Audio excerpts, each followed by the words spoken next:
Okay, just following up from just now the power track, we talk about the lead. To understand the lead, we have to imagine, let's say this is a track, see the track. We go around it and turn it. So you realize that if you got a rope that coil around the rod, you realize that you have what we call a single thread. Coil around it. Now what happens if you have it coiled in this way? One thread come in all the way here, and then you jump to here.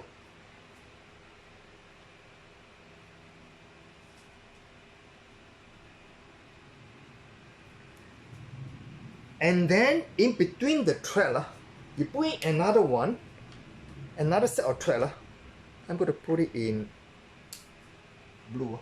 Another thread like that goes inside.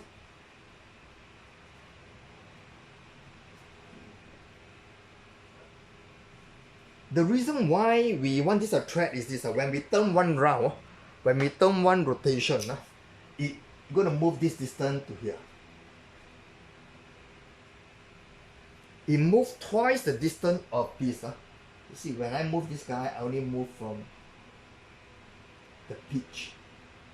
But this guy moves twice the pitch. In fact, you realize that because it's double lead, it moves by 2p.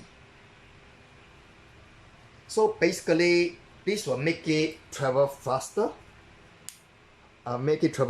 Yes.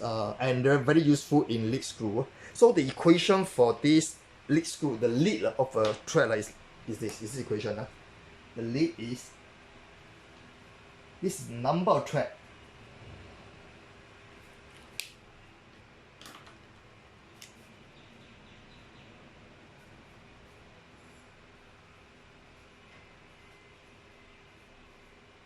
threads multiplied by the pitch.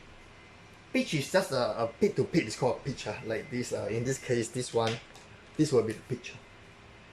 Pit to pit.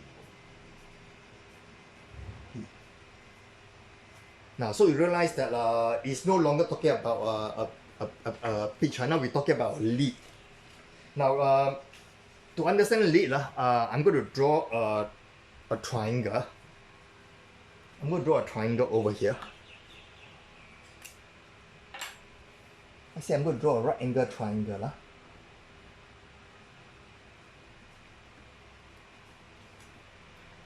To represent the thread. This is a right angle triangle. Now if I open out the diameter of the thread, that means the whole length of the thread, we just open out the diameter.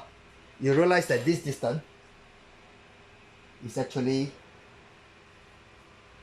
pi times d, diameter of the thread. And the distance you're going to move up here is called the lead.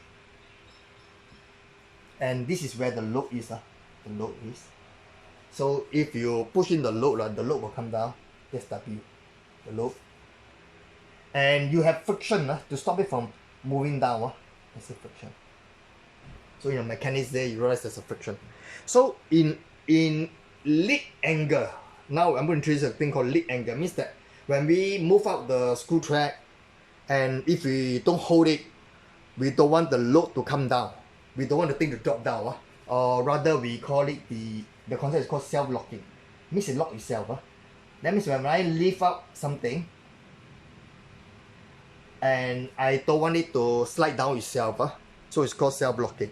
And let me just define the terms here. This is called the lead angle.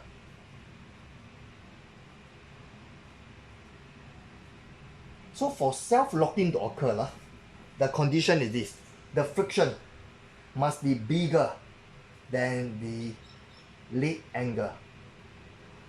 So that's the condition that you need to have it for it to stay in place. That means when the power is off, let's say you take a lift and the power is shut down, you don't want the lift to just slide all the way down. It have to lock itself, so it's called self-locking. And to have that, we make sure that the friction is bigger than the lead angle of the thread. Okay, thank you.